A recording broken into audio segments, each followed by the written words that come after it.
হযরত বাইজিদ বুস্তামি রাহমাতুল্লাহ আলাইহির জামানাতে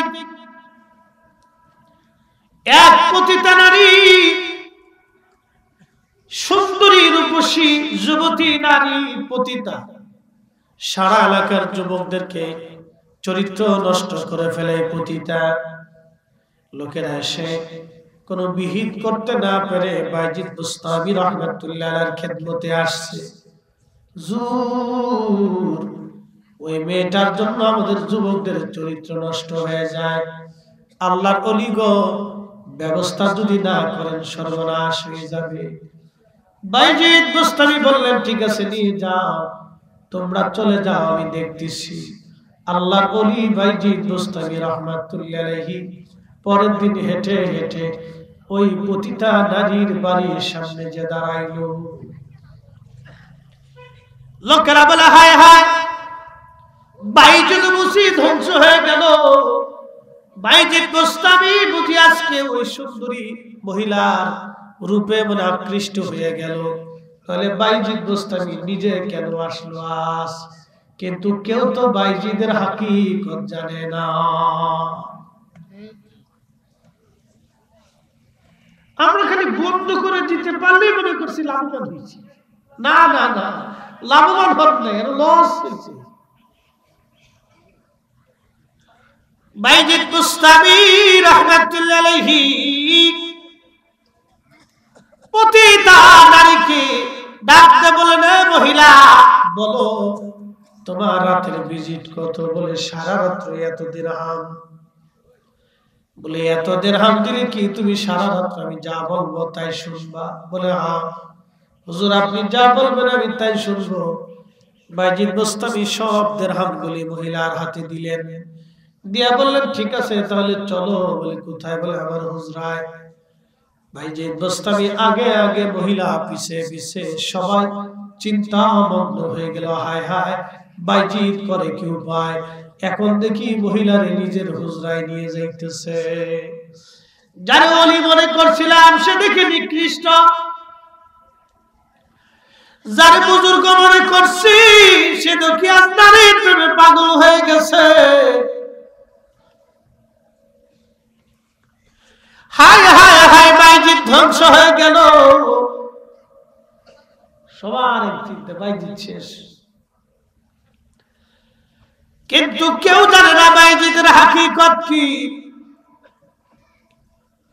নিজের হুজরার মধ্যে নিয়ে মহিলাকে বললেন, মা শোনো, তোমাকে আমি আমার নিজের কাম খায়েশ, নিজের চরিতার্থ হাসিল করার জন্য তোমাকে আমি আজকে ডাকি নাই রে মা। তুমি যাও, গোসল করে আসো, পাক সাফ হয়ে আসো, বাকি কথা তোমার সঙ্গে পরে বলবো।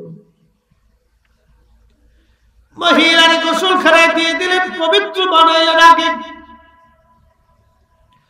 পাক সাফ করিয়া বাইজিদ পার্শ্ববর্তী রুমে মহিলার যায় নামাজ বিছাই দিয়ে নাস্তা খাবার টাবার দিয়ে মহিলারে বলল, মারে সারা রাত তুমি আজকে আমার জন্য তুমি আমার কাছে তোমার নিজেকে বিক্রি করে দিয়েছো রে মা।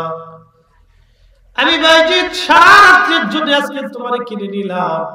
জীবনে বহু পতিতা বৃত্তি করেছ, জীবনে বহু পুরুষের মনোরঞ্জন করেছ, আজকে মা যায় নামাজে দাঁড়ায় যাও, আজকে আমার মালিকের মনোরঞ্জন করিয়া যাও। একবার জোরে বলা যাবে কি আল্লাহু আকবার? মুসলমান, আমাদের দায়িত্ব হলো মুসলমানদেরকে মাহফিলের ভিতরে বসানো। আমাদের দায়িত্ব হচ্ছে মুসলমানদেরকে জিকিরের মাহফিলে বসানো। আমাদের দায়িত্ব হচ্ছে মুসলমানদেরকে আল্লাহর দরবারে হাত তোলানো। আর খালি বেদাতের ফতোয়া দিয়ে বন্ধ করার ধান্দা করছি।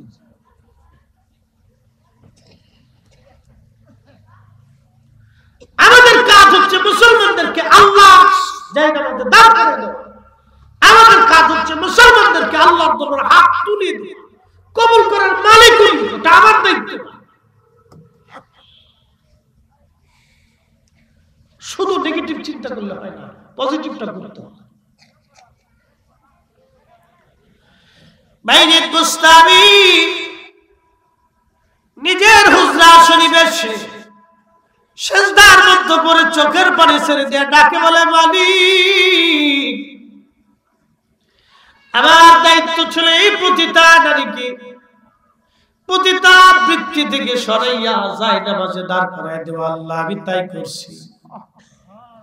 আল্লাহ, আমার কাজ আমি করছি, যায় নামাজ পর্যন্ত তারে নিয়ে আসছি আমি আল্লাহ।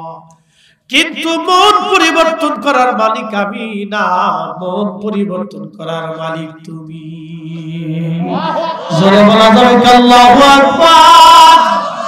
মাহফিলে নিয়ে দুয়ার মজলিসে হাত তোলার দায়িত্ব আমাদের, কবুল করার মালিক আমার আল্লাহ। কথা কন্যাকে ঠিক কিনা?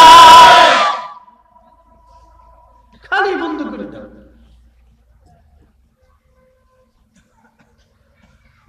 মাহে রমজান আসতেছে, তারাবি কয় রাকাত?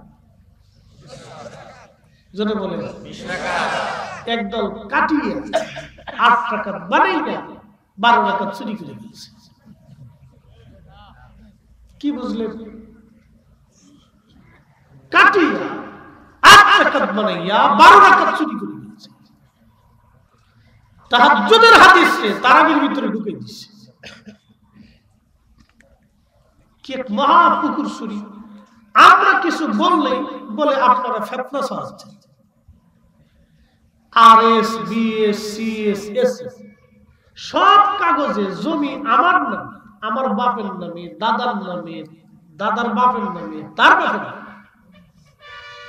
ব্রিটিশ আমলের আগে থেকে বংশক্রমে জমির মালিক আমি। ফুট করে আরেক গ্রাম থেকে আরেকজন এসে জমির মালিক আমি। আপনি কি জমি হেরে দিয়ে দিবেন? কথা কন না। তো বসে বসে আঙুল চুষবে, কলা খাবে? তা আপনি যেমন জমিন দিবেন না, শাহজালালের জমিনে, শাহপরানের জমিনে, অসংখ্য আউলিয়া کرام ঘুমানোর জমিনে আমরা 8 টাকা তারাবি মানব না। কথা বলেন ঠিক না?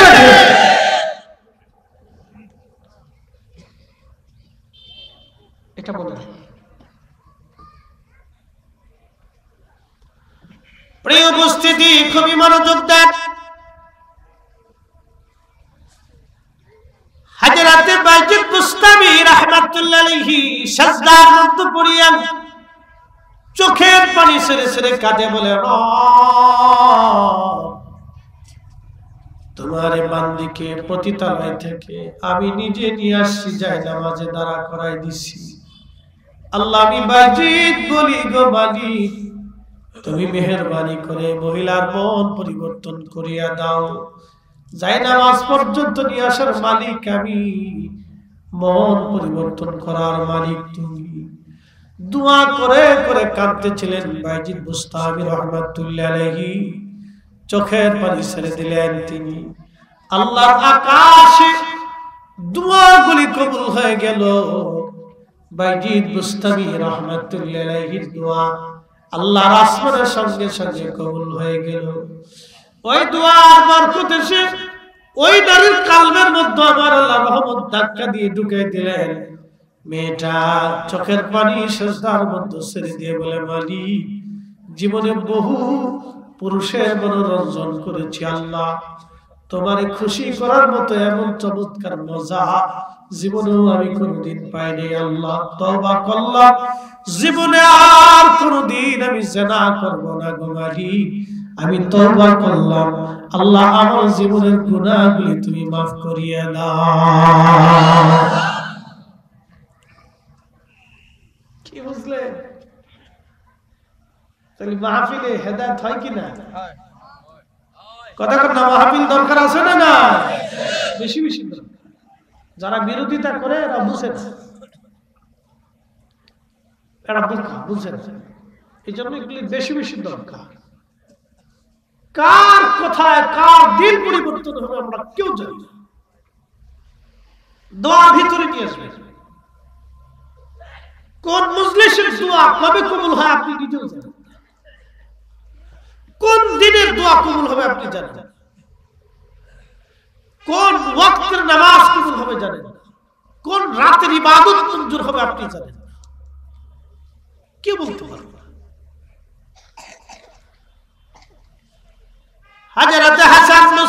রাহমাতুল্লাহ বললেন, মা তুমি যাও, তুমি যাইয়া এই পদ্ধতিতে ইবাদত শুরু করো, রাত্রিবেলা আমার মালিক আল্লাহ তোমার স্বপ্ন দেখাবে। মহিলা বাড়ি চলে গেলেন। রাত্রিবেলা এশার নামাজ পড়িয়া, আল্লাহরে বান্দি এশার নামাজ পড়িয়া 4 রাকাত অতিরিক্ত নফল নামাজ পড়লেন সূরা তাকাসুর দিয়া। নামাজ শেষ করিয়া এই বান্দি তাসবিহ খানা হাতে নিয়া প্রিয় নবীজির দুরূদ শরীফ পড়তে পড়তে পড়তে পড়তে রাত্রিবেলা ঘুমাইলেন। স্বপ্ন দেখে রে আমার মালিক আমার আল্লাহ দেখায় তার মেয়েটা জাহান্নামের লেলিহা আগুনের শিখার ভিতরে জ্বলতেছে আর মা মা মা বলে কাঁদতেছে। ওগো নারী, অনেকের অন্তরে আখিরাতের প্রতি কোনো ভয় নাই, অনেকের অন্তরে আখিরাতের প্রতি কোনো চিন্তা নাই, মরণের চিন্তা অনেকের নাই। অনেক নারী বুঝেই না জানে আগামী দিন সে মারা যাবে, আগামী দিনে নারী মারা যাবে, সে চিন্তাই করে না, মগজে চিন্তা আসে না। একদিন মাটির ভিতরে হবে ঘরে, মন আমার কেন বাঁধ দালান ঘর, মন আমার কেন বাঁধ দালান ঘর। এ মুসলমান, উসমান গনি জিন্নুরাইন কবরের পাশে দাঁড়িয়ে থরথর করে কাঁপতেন তিনি। লোকেরা বলল, জিন্নুরাইন 2 নূর কন্যা নবী বিয়ে দিয়েছেন আপনার সঙ্গে, 2 বার নবীজি আপনাকে জান্নাতি জান্নাতি বলে ঘোষণা দিয়েছেন। উসমান গনি রে কবরের পাশে ভাবে দাঁড়ায়া দাঁড়ায়া কি জন্য আপনি কাঁদেন গো? উসমান গনি জবাব দিলেন, সাহাবীরা রে, এই কবর হলো প্রথম ঘাঁটি। এই কবরে যদি কেউ 3টা প্রশ্নের জবাব দিতে পারে রে উসমান গনি ও সাহাবীরা শোনো, উসমান গনির বাকি ঘাঁটিগুলি বড় সহজ হয়ে যাবে। এই কবরের প্রশ্নের জবাব যদি উসমান গনি দিতে না পারে রে, বাকি ঘাঁটিগুলি বড় কঠিন, বাকি ঘাঁটিগুলি বড় কঠিন, বড় কঠিন। আল্লাহ নবী বলেন, তোমার প্রিয়জনকে কবরে দেওয়ার পরে তুমি কবরের পাশে কিছু সময় দাঁড়ায় থাকো। আমরা অনেক সময় তাড়াহুড়া করে চলে আসি না, কবরের পাশ থেকে তাড়াহুড়া করে আসতে হয় না। কবর দেওয়ার পরে কিছু সময় পর্যন্ত দাঁড়াইয়া কোরআন শরীফ থেকে তেলাওয়াত করতে হয়, একটু জিকিরের তালকিন করতে হয়, না হয় আল্লাহর দরবারে দোয়া করতে হয়। নবী বলেন, কত সময় করবা জানোনি? একটা উট কুরবানি করিয়া চামড়া ছিলাইয়া গোশত বানাইয়া ওই উটের গোশতগুলি বন্টন করতে যে সময়ের দরকার হয়, তোমার ভাইয়ের কবরের পাশে তত সময় পর্যন্ত তুমি দাঁড়াও। তোমার ভাইয়ের কবরের পাশে তত সময় তুমি দাঁড়াও, তোমার ভাইয়ের কবরের পাশে তত সময় তুমি দাঁড়ায় থাকো। অনেক ভাইরা বলে, তাড়াতাড়ি চলে যান, সরে যান কবর থেকে। কেন কবর থেকে সরানোর জন্য? আপনি পাগল হয়ে গেলেন? বলে মুনকার নেকির আসবে, মুনকার নেকিরের জন্য আপনি পাগল হইলেন কেন? কারণ কি? মুনকার নেকিরের জন্য আপনি পাগল হয়ে গেলেন, কারণ কি? আপনার ভাই কি কবরের এই মুনকার নেকিরের প্রশ্নের জবাব দিতে পারবে কিনা আপনি তো জানেন না। এই জন্য রাসূল বলেন ইস্তাগফিরু লিআখিকুম, তোমরা তোমাদের ভাইয়ের জন্য ওই সময় দাঁড়ায় দাঁড়ায় অত্যধিক পরিমাণে ইস্তেগফার করো, দোয়া করো, কোরআন শরীফ থেকে তেলাওয়াত করো। চলে এসো না তাড়াহুড়া করে কবরের পাশে দাঁড়ায় যাও। আমরা কবরের পাশে দাঁড়ানোটাকে ভুলে গেলাম, দোয়া করাটাকে আমরা ভুলে গেছি, দোয়া করাকে ভুলে গেছি, কবর জিয়ারত করা আজকে আমরা ভুলে গেছি। আল্লাহ রাসূল বলেন নাহাইতুকুম আন জিয়ারাতিল কুবুর, কবর জিয়ারত তোমাদেরকে নিষেধ করতাম, ফাজুরুহা, কবর জিয়ারত তোমরা করতে থাকো। কারণ কবরের পাশে গেলে দুইটা লাভ, একটা লাভ আখিরাতের কথা মনে হয়ে যাবে, দুই নম্বর লাভ তোমার দিলটা পাথরের মতো শক্ত হলেও মোমের মতো নরম হয়ে যাবে। একবার জোরে বলা যাবে কি সুবহানাল্লাহ। একদিন মাটির ভিতরে হবে ঘরে মোনাবা, কেন বান্ধ দালান ঘর, মোনাবার কেন বান্ধ দালান ঘর। কবর বড় কঠিন, কবর বড় কঠিন। এই জন্য আল্লাহ নবীর তরিকা ছিল মুর্দালার সামনে নিয়ে নবীজি বলতেন আগে দেখো তার দিন আছে কিনা, ঋণ আছে কিনা। কারণ ঋণ নিয়ে তারে কবরে পাঠায় না, এটা বড় ভয়াবহ। তার ঋণগুলি মওকুফ করাও। এই জন্য কবরে দেওয়ার আগে নবীজি তার ঋণ মাফ করাইতেন। কেউ যদি মাফ করে দিত ভালো, নতুবা সাহাবায়ে কেরামকে বলতেন, ধনী ধনী সাহাবায়ে কেরামকে বলতেন সাহাবীরা তোমরা কিছু কিছু দিয়ে তার ঋণ মাফ করায় দাও। কবর বড় কঠিন জায়গা রে, হাসরের জিন্দেগি বড় কঠিন। এই জন্য গোরস্থানের উদ্যোগে মাহফিল বিরাট বড় উপকার করলেন গোরস্থানবাসীর জন্য। শুধু উন্নয় সওয়াব পাবে না, আজকের মাহফিলের নেকিগুলি কাঠিগ্রাম না, শুধু আশেপাশে লক্ষ লক্ষ গোরস্থানবাসী কবরস্থানবাসীর কবরে নেকি চলে যাবে। তাদের নেকির কারণে কবরগুলি হয়তো আমার মালিক জান্নাতের বাগান বানায় দিবে। একবার জোরে বলা যাবে কি মারহাবা, চিৎকার করে বলেন আল্লাহু আকবার।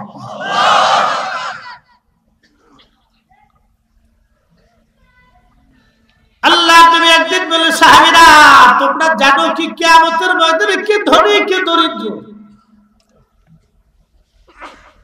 সাহাবায়ে জমিন বললেন আল্লাহ রাসূল সুবহানাল্লাহ, আল্লাহ জানে নবী জানে,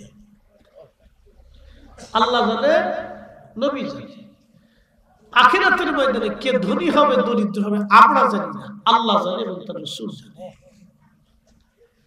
নবীজি ডাক দিয়ে বললেন সাহাবীরা কিয়ামতের ময়দানে ওই লোকটা দরিদ্র হবে যে ভুরি ভুরি আমল নিয়ে কিয়ামতের ময়দানে উঠলো, কিন্তু তার পাওনাদার অনেক বেশি।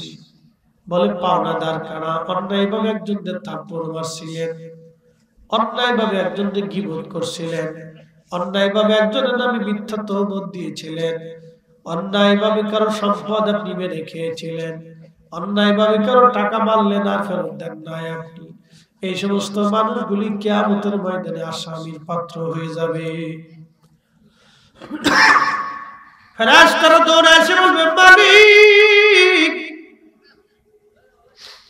তোমার বান্দার পাওনাদার অনেক, কি করে পাওনা মিটাবো? আল্লাহ ডাক দিয়ে বলবেন ফেরেশতারা রে পাওনাদারদের পাওনাগুলি এই বান্দার নেক আমল দিয়ে মিটিয়ে দাও। নেক আমল দিতে দিতে রে সব নেক আমলগুলি শেষ হয়ে যাবে। ফেরেশতারা আবার দৌড়ে আসবে মালিক ও মালিক তোমার বান্দার পাওনাদার তো শেষ হয় নাই, কিন্তু নেক আমল শেষ হয়ে গেছে। আল্লাহ ডাকতে বলবেন ফেরেশতারা রে, পাওনাদারদের গুনাহগুলি বান্দার নেকির উপরে গুনার উপরে চাপায় দাও। পাওনাদারদের গুনাহগুলি চাপায় দিয়ে দেখা যাবে পাহাড় পরিমাণ গুনাহ হয়ে গেছে তার।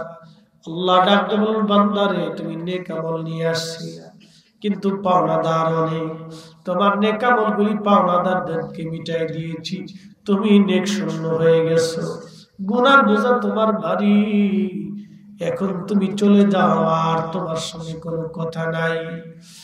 আল্লাহর বান্দা জাহান্নামে চলে যাবে। নবী বললেন এই লোকটার মতো গরীব কিয়ামতের ময়দানে আর কেউ নাই। ধনীকে জানুনি? বলে আল্লাহু রাসূল আলাম। ধনীকে? নবীজি বলেন সাহাবীরা রে, কিয়ামতের ময়দানে ওই লোকটা ধনী যা আমল নিয়ে উঠছে, কিন্তু কিয়ামতের ময়দানে তাকা দেখবে উহুদ পরিমাণ বিরাট বড় বড় পাহাড় পরিমাণ শুধু নেক আর নেক। একসাথে বলবেন আল্লাহু আকবার।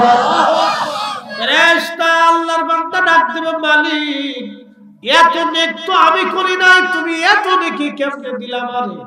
আল্লাহ ডাক দিবেন বান্দারে তোমার ইন্তেকালের পরে তোমার ছেলে মেয়ে আত্মীয়স্বজনরা তোমার জন্য দোয়া করেছিল, তুমি কিছু সদকা জারিয়া রেখে আসছিলা, ইলমের খেদমত দুনিয়াতে রাখছিলা, আওয়ালাদিন সালিহিন ইয়াদউ লাহু, নেক সন্তানের দোয়াগুলি আমি আল্লাহ বহু গুণে বাড়াইয়া আজকে উহুদ পাহাড় পরিমাণ তোমাদের দয়া করে দিয়ে দিছি, যাও তুমি হাসতে হাসতে জান্নাতে চলে যাও। নবী বলেন এই লোকটা কিয়ামতের ধনী। একবার জোরে বলা যাবে আল্লাহু আকবার। দোয়ার দরকার আছে নি? কোরআন খতম দিয়া পিতামাতার জন্য দোয়া করাবেন, কোরআন খতম দিয়ে দোয়া করাবেন, সামনে রোজা আসতেছে বেশি বেশি করে দোয়া করাবেন।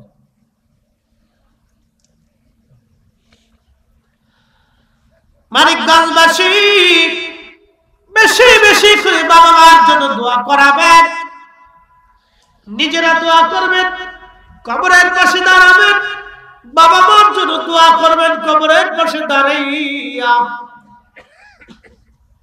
কিয়ামতের ময়দানে এই ব্যক্তিগুলি ধনী হয়ে উঠবে। আল্লাহ আমাদেরকে এই উম্মতে মারহাবা হওয়ার তৌফিক নসিব করুন। আওয়াজ তুলে জোরে বলেন আমিন। লা ইলাহা ইল্লাল্লাহ। হ্যাঁ জোরে জোরে লা ইলাহা হাসবি রাব্বি জাল্লাল্লাহ মা ফি কলবি গায়রুল আহাদুর মুহাম্মদ সাল্লাল্লাহু বলি নূর মুহাম্মদ পড়ি লা ইলাহা ইল্লাল্লাহ লা ইলাহা লা ইলাহা ইল্লাল্লাহ মুহাম্মাদুর রাসূলুল্লাহ সাল্লাল্লাহু আলাইহি ওয়াসাল্লাম। কষ্ট হচ্ছে আপনাদের? কথা কি বুঝা যায়? তাহলে শুনুন, ক্ষমা করার মালিক কে? আল্লাহ।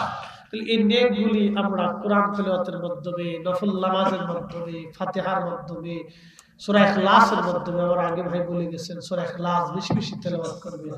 তাহলে ইখলাস ও সুলুসুল কোরআন একবার পড়লে 10 পারা, 3 বার পড়লে 1 খতম।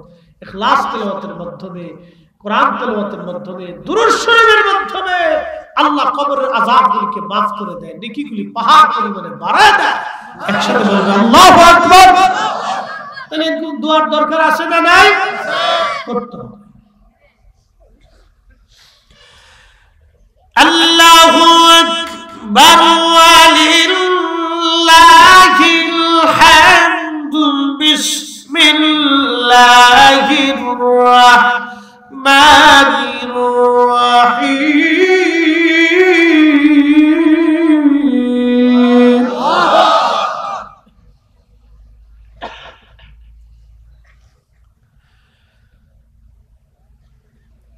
فمن يعمل مثقال ذرة خيرا يره ومن يعمل مثقال ذرة شرا يره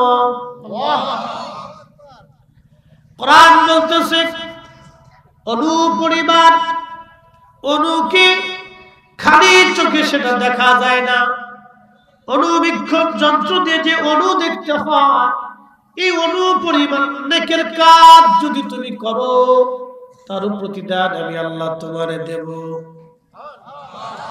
আরো জোরে জোরে জোরে জোরে। আল্লাহর মনে অভাব পড়ছে নাকি বলে? খুব অভাব পড়ে গেছে না? কোরআন সমাধান দিয়ে দিছি, আমরা সমাধান দিই, আল্লাহ কোরআন সমাধান দিয়ে দিছি। অনুপরিমাণ এই যে আপনাদেরকে নিয়ে মাহফিলের ভিতরে জিকির করলাম, দুরূদ শরীফ পড়লাম, অনুপরিমাণ নেক তুমি যদি করো আমি আল্লাহ বেনিফিট তোমাকে দিয়ে দেব। অনুপরিমাণ গুনাহ তাও যদি করো তার শাস্তি আমি আল্লাহ তোমাকে দিয়ে দেব। এই জন্য আমাদের বক্তব্য হচ্ছে নেকের কাজ যত ছোট হোক ছাড়বো না, গুনার কাজ যত ছোট হোক করবো না। হ্যাঁ ঠিক আসতে বলেন কেন? জোরে বলেন। নেকের কাজ যত ছোট হোক ছাড়বো না, গুনার কাজ যত ছোট হোক করবো না। কোরআনের এই মর্ম হলো এটা।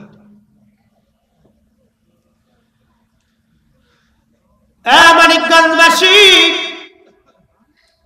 ওই মহিলা দেখে তার মেয়েটা জাহান্নামের লেলিহান শিখার ভিতরে খুবই যন্ত্রণা দেখ শাস্তির মধ্যে ডুবে আছে, আর মেয়েটা কান্দে, মা ও মা আমি অনেক বড় কষ্টের মধ্যে আছি রে মা। মেয়েটা কেঁদে কেঁদে হয়রান। মহিলা মা তো পেরেশানির মধ্যে পড়ে গেছে, মা কি করবে? ঘুম থেকে উঠে গেল মা।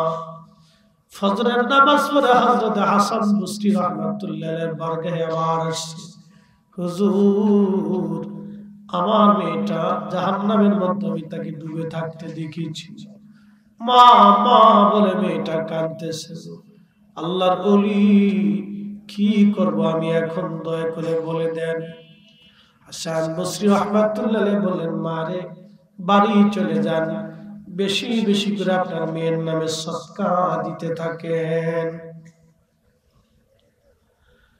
মহিলা বাড়ি চলে গেলেন। রাত্রিবেলা হাসান বসরি রাহমাতুল্লাহি ঘুমানো স্বপ্নের করে দেখতেছে হাসান বসরি দেখে জান্নাতের উচ্চ মাকাম দিয়ে, সুন্দর জান্নাত দিয়ে একটা যুবতী সুন্দরী নারী জান্নাত দিয়ে হেঁটে হেঁটে বেড়ায়। পোশাক বড় দামি সুন্দর জান্নাতি পোশাক, জান্নাতি নদীর মোহনা, ঝর্ণার কিনারা, পাহাড়ে আর পল্লবের মধ্য দিয়ে ফুল বাগান দিয়ে হেঁটে হেঁটে বেড়াচ্ছে। হাসান বসরি ডাকতে বলে, মা তুমি কে? আজকে জান্নাতের উচ্চ মাকাম দিয়ে তুমি হাঁটো, মা তুমি কে? বলে, হুজুর আপনি কি আমার সিনিয়র মেয়ে? বলে, না আমি ওই মহিলার মেয়ে, যে মহিলা আপনার কাছে আমার অবস্থা জানার জন্য গেছিল। আর জোরে মাফ করে কে? মাফ চাবে কে? আল্লাহ চাইব। মাফ চাবে কে? আমরা। কথা কর না কেন? মাফ চাবে কে? মাফ করবে কে? এই তো বুঝে গেছে। আপনারা যেমন ওয়াজ শুনতেছেন তো মনে হয়তো অবস্থা খারাপ। একজন খুব মোড়া মোড়া, তো ডাক্তারের কাছে দেখে সাফ প্রেসক্রিপশন করে দেয়। তো ডাক্তার সাহেব সুন্দর করে একটা প্রেসক্রিপশন করে দিচ্ছে, লিখে টিকে দিয়ে দিছে, যান একটা প্রেসক্রিপশন দিলাম, এটা নিয়ে বাড়ি যা আমল করে।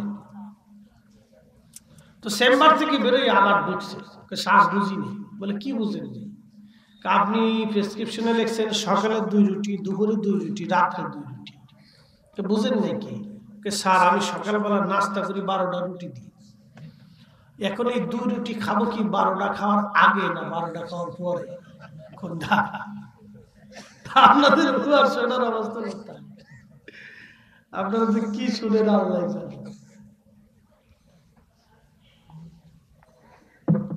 মাফ করবে কে? আল্লাহ। সাবে কে? আল্লাহ। আল্লাহু আকবার ওয়ালিল্লাহিল হামদু বিসমিল্লাহির রাহমানির রাহিম।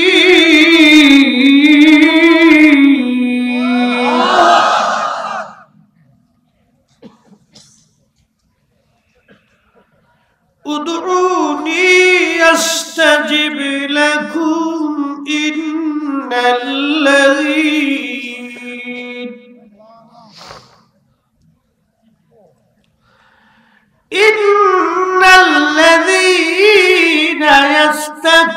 ইস্তাকবিরুনা আন ইবাদাতি সায়াদখুলুনা জাহান্নামা দাখিরিন।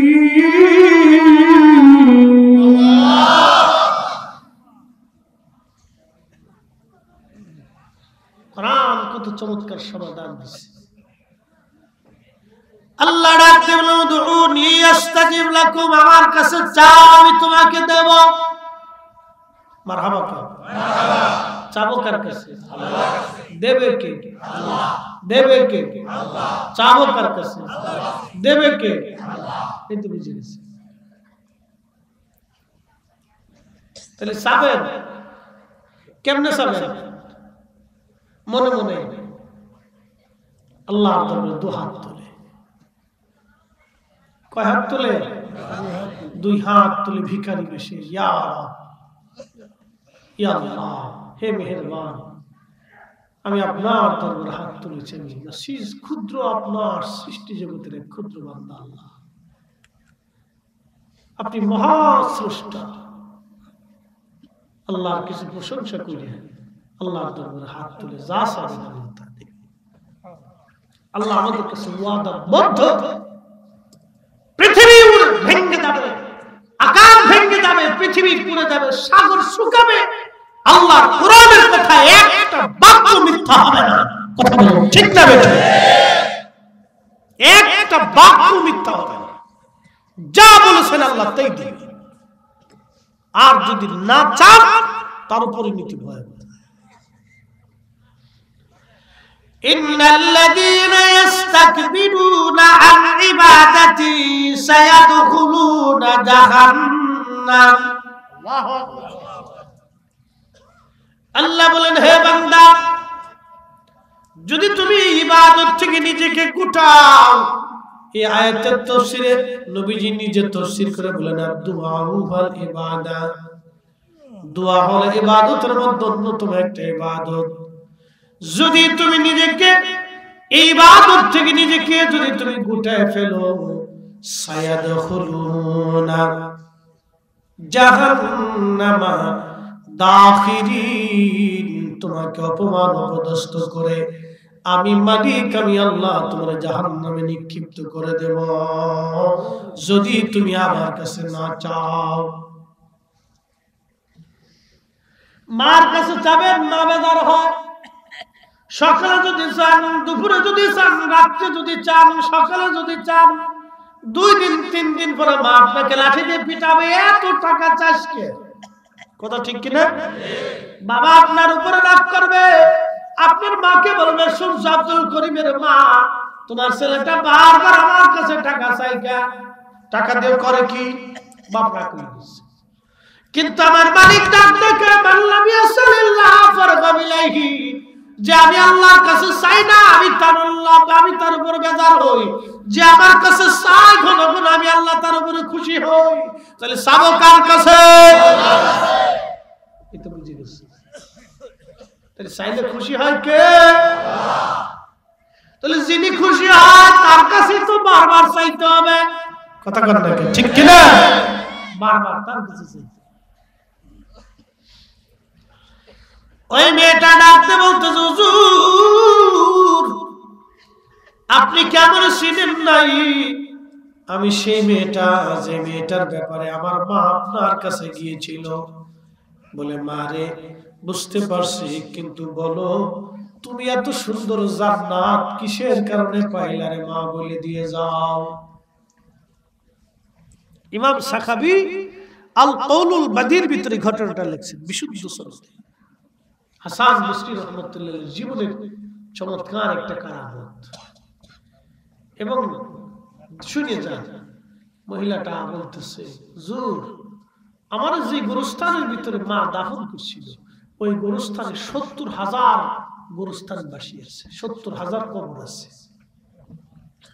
শুধু আমারে মাফ করে নেই, ৭০,০০০ সবাইকে মাফ করে দিচ্ছে।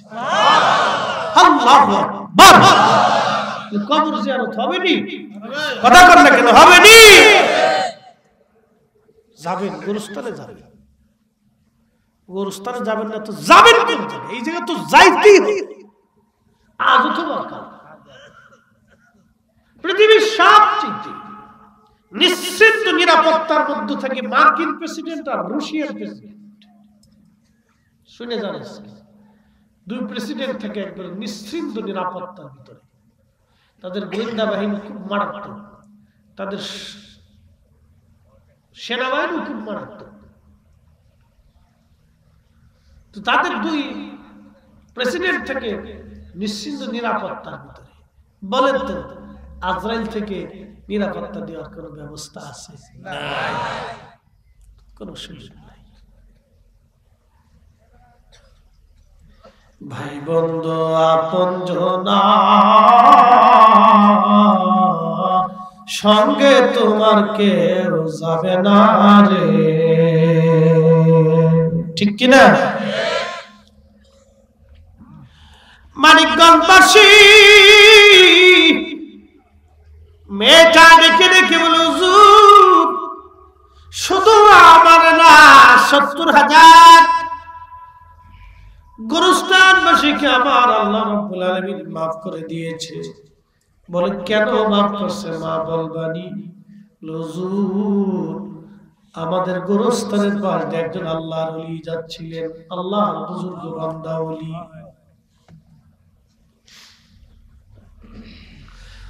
আল্লাহর ওলি, আল্লাহর বন্ধু আমাদের গোরস্থানের পাশ দিয়ে যাওয়ার সময় গোরস্থানের পাশে দাঁড়াইয়া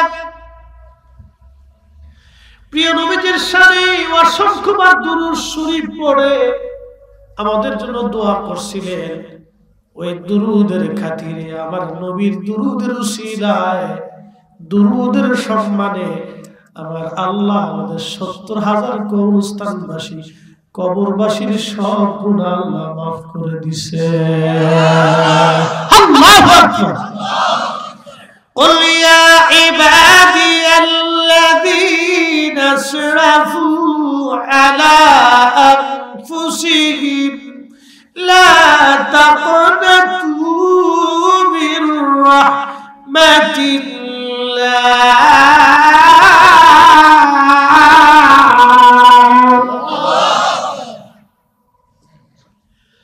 আল্লাহ ডাকতে বলে, হুজুর আপনি বলেন, হে আমার বান্দারা,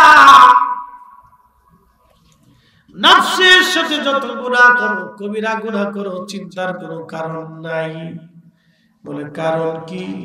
এজন্যই চিন্তার কোনো কারণ নাই, তোমরা আমি আল্লাহর রহমত থেকে নিরাশ হইও না। ইন্নাল্লাহা ইয়াগফিরুয যুনুবা জামিআ,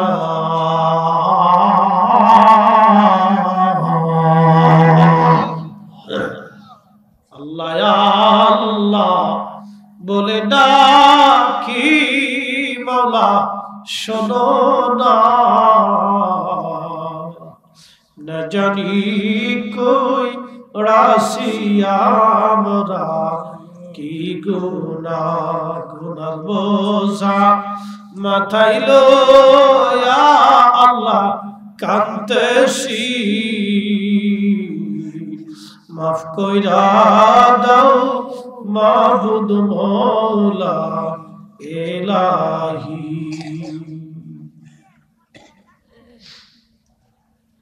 সামান্য তো ইবাদত আমরা করি রে,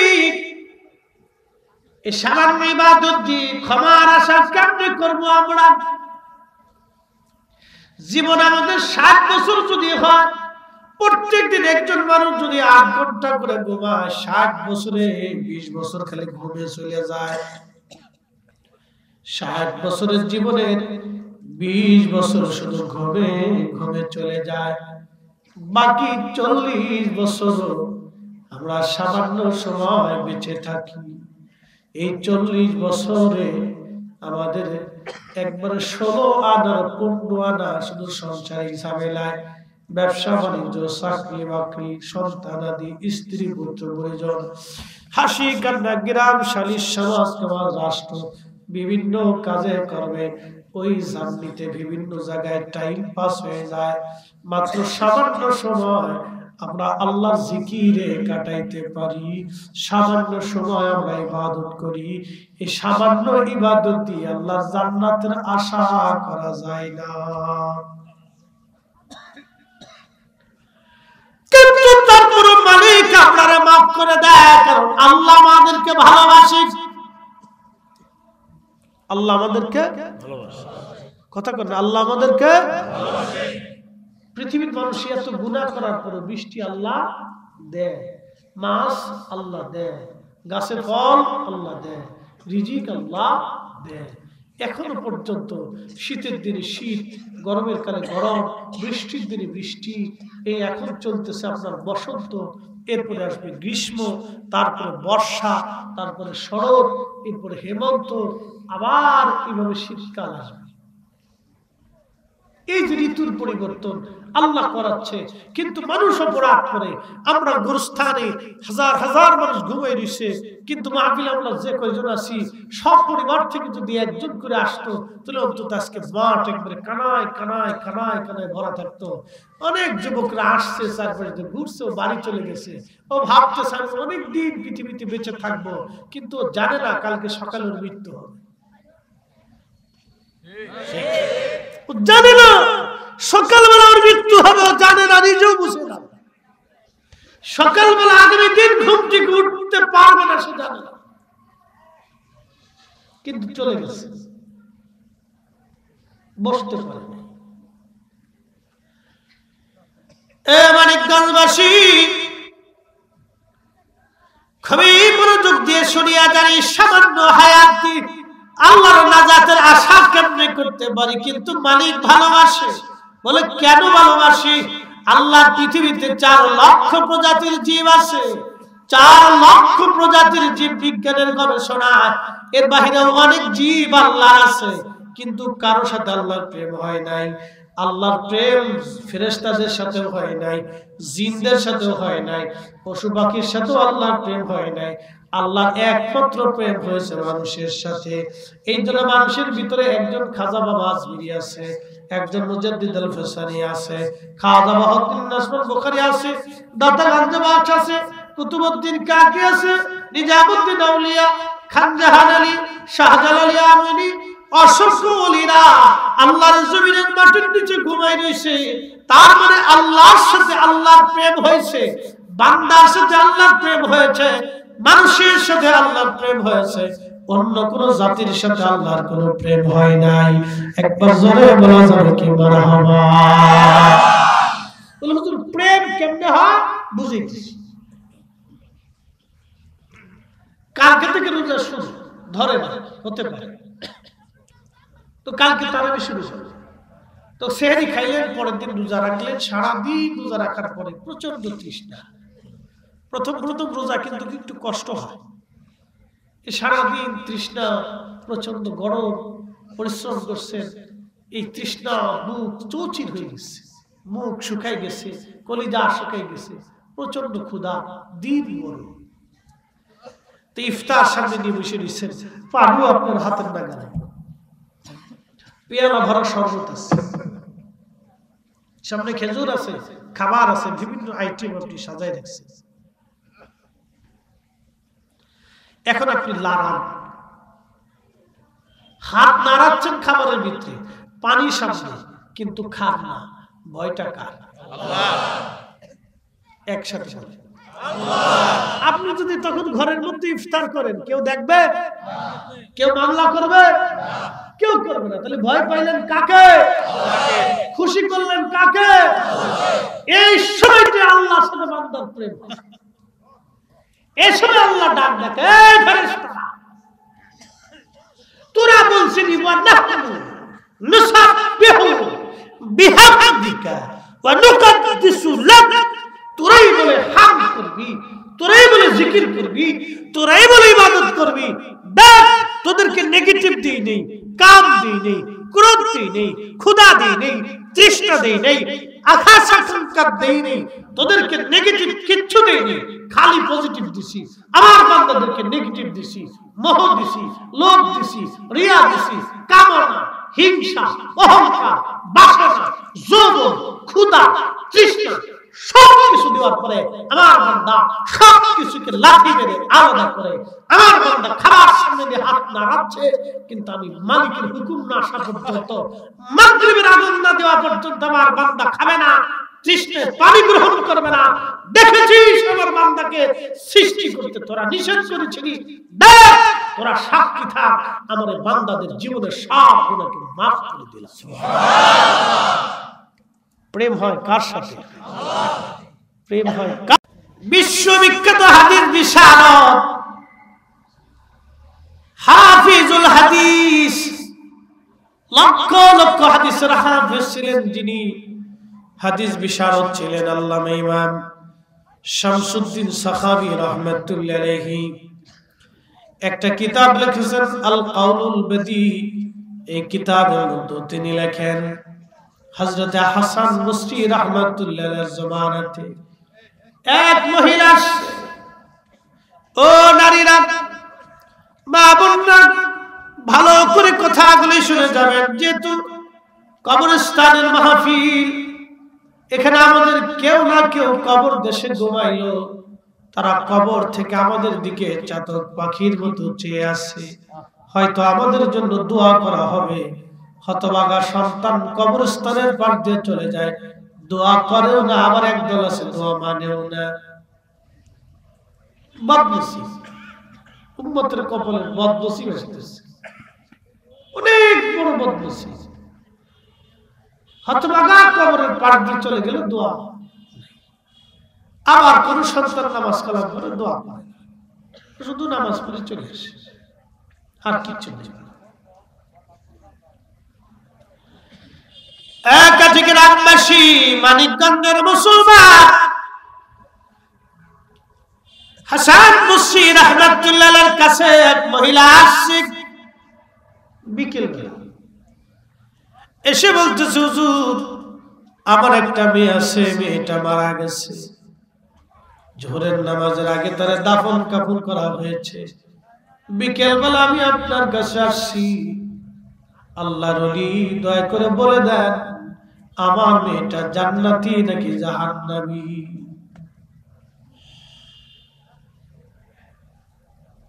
কবরের কথা আমরা কইতে পারি?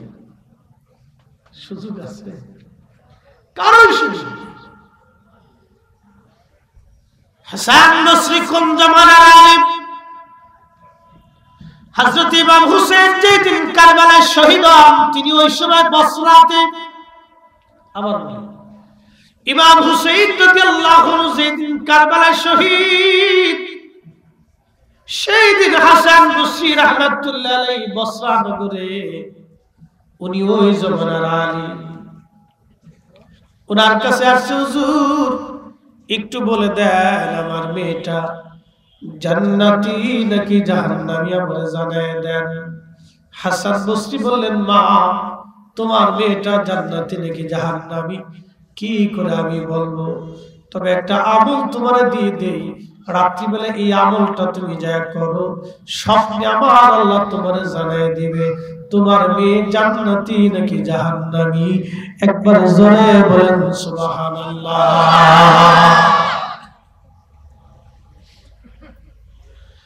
বলে হুজুর আমলটা আমার একটু শিখায় দেন, আমলটা কি? হাসান বসরি বললেন, মা এশার নামাজ পড়িয়া 4 রাকাত অতিরিক্ত নফল নামাজ তুমি পড়বে। প্রত্যেক রাকাতে সূরা ফাতিহার সঙ্গে সূরা তাকাসুর পড়বে। আলহাকুমুত তাকাসুর হাত্তা যুরতুমুল মাকাবির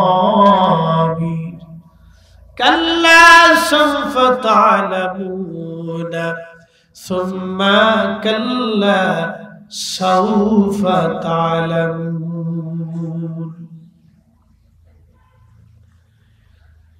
এই সূরা পড়িয়া প্রত্যেক রাকাতে সূরা ফাতিহার সাথে সূরা তাকাসুর পড়িয়া রে মা তাসবিহ খানা হাতে নিবা। আশার নামাজ শেষে যায় নামাজে তাসবিহ নিয়ে দুরূদ শরীফ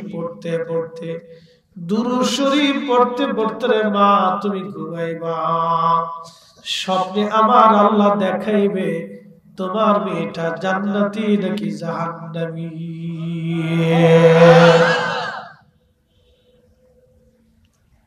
মুসল্লিরা, বাবাজিরা, কথা শোনা যায় তো? কথা বোঝা যায় তো? মাশাআল্লাহ। রাস্তাঘাটে দোকানে ঘটে বহু মানুষ সবার নসিবে মাহফিলের ভিতরে আসার সুযোগ নাই। আল্লাহ যারে কবুল করে তাকে নামাজি বানায়, আল্লাহ যারে কবুল করে তাকে জিকির করতে বলা বানায়, আল্লাহ যারে মঞ্জুর করে তারে ওলি বানায়। সবাই ওলি বানায় না,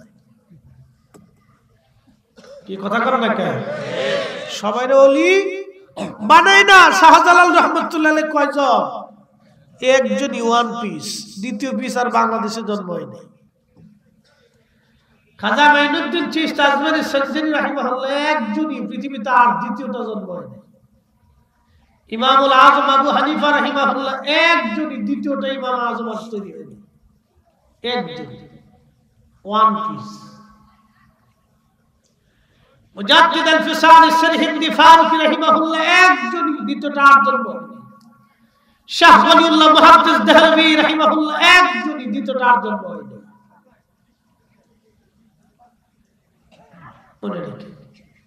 সবাই আল্লাহ কবুল করে না।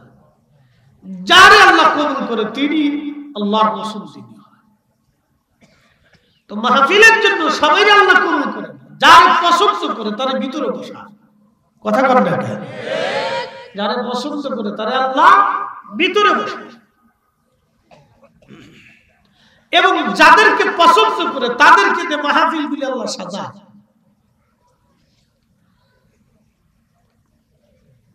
অনেক লোকের অনেক বক্তব্য, মাহফিল দিয়ে হবে কি, এগুলি দিয়ে হবে কি, দোয়া দিয়ে হবে কি, এগুলি দিয়ে কি হচ্ছে? মানুষের হেদায়েত হয় না। কে বলছে হেদায়েত?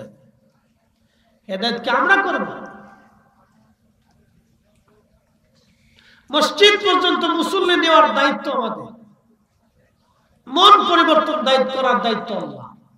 মাহফিল পর্যন্ত মুসল্লিদের গ্রামকে বসানোর দায়িত্ব আমাদের, মন পরিবর্তন করার দায়িত্ব আল্লাহ। এখানে আমাদের হাত নেই, কোনো হাত নেই। আপনি বাংলাদেশ থেকে 5 বছরের জন্য মাহফিল বন্ধ করে দেন, এই মিলাদ বন্ধ করে দেন, দোয়া বন্ধ করে দেন, সালে সোয়াব বন্ধ করে দেন, এই তাফসীরুল কোরআন মাহফিল বন্ধ করে দেন, ইসলামী সম্মেলন বন্ধ করে দেন, পীর মাশায়েখদের তালিম তরবিয়ত বন্ধ করে দেন। যদি বন্ধ করে দিতে পারেন, 5 বছর পরে এই দেশের নারীরা অর্ধ উলঙ্গ হয়ে হাফ প্যান্ট পরে রাস্তা দিয়ে হাঁটবে। এই কথা কোন কেন? এখনই জিন্সের প্যান্ট পরে হাঁটে, আর আপনি 5 বছর, 5 বছর টাইম দিয়েছে,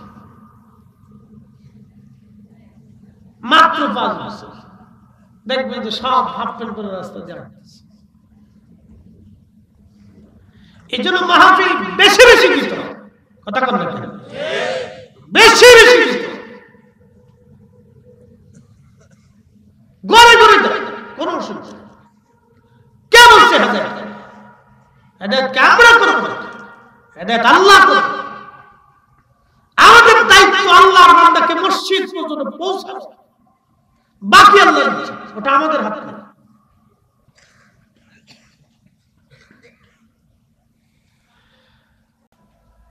সুনান তিরমিজির ভিতরে রাসূল করিম সাল্লাল্লাহু আলাইহি ওয়াসাল্লামের একখানা হাদিসে কারিমা লেখা হয়েছে, নবীজি প্রথম মিম্বার শরীফে কদম রাখার পরে নবী বলেন আমিন, দ্বিতীয় মিম্বারে কদম রাখার পরে নবী বললেন আমিন, তৃতীয় মিম্বারে কদম রাখার পরে নবীজি বললেন আমিন। সাহাবীরা বলে হুজুর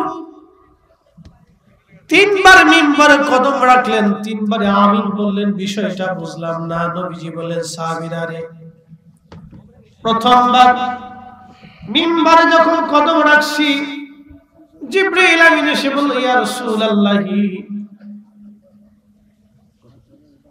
আপনি নবীজির নাম শোনার পরে যে দুরূদ শরীফ পড়লো না সে ধ্বংস হয়ে যাক। নবীজি বলেন আমিন।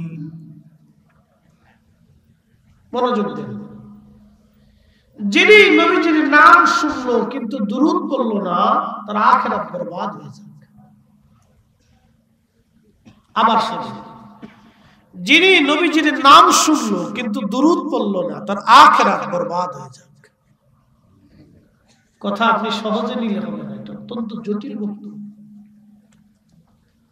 অত্যন্ত জটিল বক্তব্য। এই আমলটাকে সহজ করে দেখলে হবে না। এই আমলটা অত্যন্ত গুরুত্বপূর্ণ একটা আমল। প্রিয় নবীজির নাম শুনলেন কিন্তু দুরূদ পড়লেন না তো আখিরাত বরবাদ। যদি তওবা না করা হয়, প্রিয় নবীর নাম শুনলেন কিন্তু দুরূদ পড়লেন না তো আখিরাত বরবাদ। কি জটিল কথা।